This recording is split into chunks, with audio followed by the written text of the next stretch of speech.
स्वागत है आप सभी का आपके अपने यूट्यूब चैनल लर्निंग हब पर। उम्मीद तो आज हमने कुछ क्वेश्चंस लाए हैं एवरेज टॉपिक के, मैथ्स के। उन्होंने कभी एवरेज नहीं पढ़ी है तो हाँ, वो भी इन क्वेश्चंस को देख के समझ पाएंगे कि अगर इन केस एग्जाम में इस तरह का क्वेश्चन कभी फेस करने को मिल जाए तो उसको करते कैसे हैं।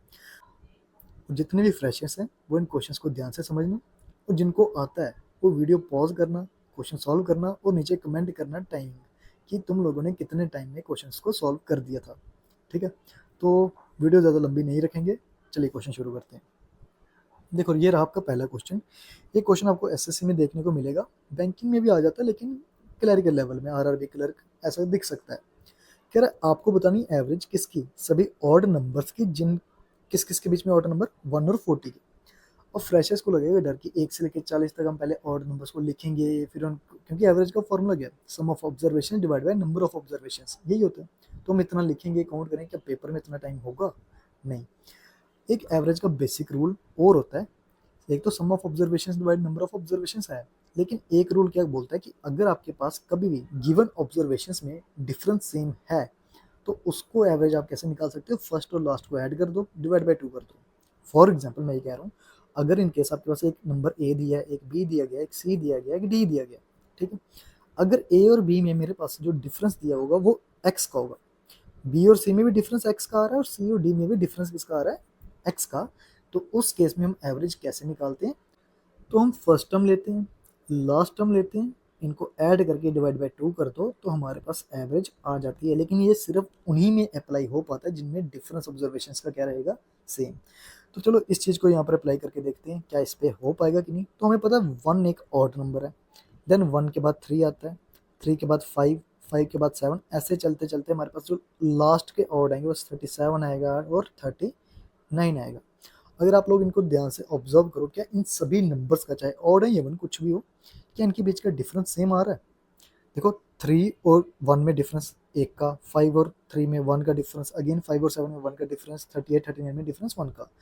तो इन क्वेश्चंस को करने के लिए ज़्यादा कोई फॉर्मूले नहीं लगाने हमने, बस अगर बेसिक समझोगे तो क्वेश्चन खत्म। लो, मुझे कुछ नहीं करना, मुझे पता है अगर डिफरेंस सेम होगा तो मुझे फर्स्ट टर्म लेनी है और लास्ट टर्म को पिक करना है और डिवाइड बाई 2 कर देना है। तो हमारे पास आंसर क्या आ जाएगा, 40/2, जो कि है 20। उम्मीद करता हूँ कि क्वेश्चन समझ आया होगा। चलो एक और क्वेश्चन करते हैं। तो देखो इस क्वेश्चन में एक बेसिक रूल एवरेज का कि आप जितना ऐड करो या डिफरेंस लो किसी भी नंबर में अपनी ऑब्जर्वेशंस में, उनको मल्टीप्लाई करो ऑब्जर्वेशंस को किसी एक नंबर से, दोनों को, या डिवाइड करवाओ, सब्ट्रैक्ट करवाओ, ऐड करवाओ, तो उतना ही आपका गैप भी एवरेज में आएगा।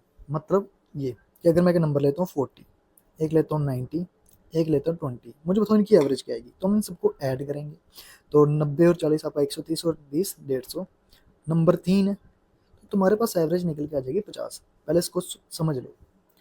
इन केस अगर मैं इन नंबर्स को, जो हमारे पास 40 90 और 20, इनको मैं बढ़ाता हूँ 4 से, इसको 4 से बढ़ा दूंगा, इसको भी 4 से बढ़ा दूंगा, यहाँ पर नंबर बन जाएगा मेरे पास 44, ये बन जाएगा 94, ये हो जाएगा 24। जब इन सबका सम करेंगे तो हमारे पास क्या आ जाएगा 162, और इसको जब आप 3 से डिवाइड करोगे तो आपके पास आंसर क्या आएगा 54।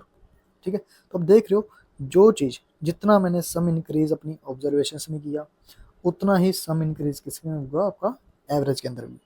तो आपका सम हो, डिफरेंस हो, या फिर डिवीजन हो, या फिर सब आपकी मल्टीप्लिकेशन हो, जो आपका ओरिजिनल ऑब्जर्वेशंस में होगा सभी में, वही आपका ओवरऑल एवरेज में भी चेंज होगा।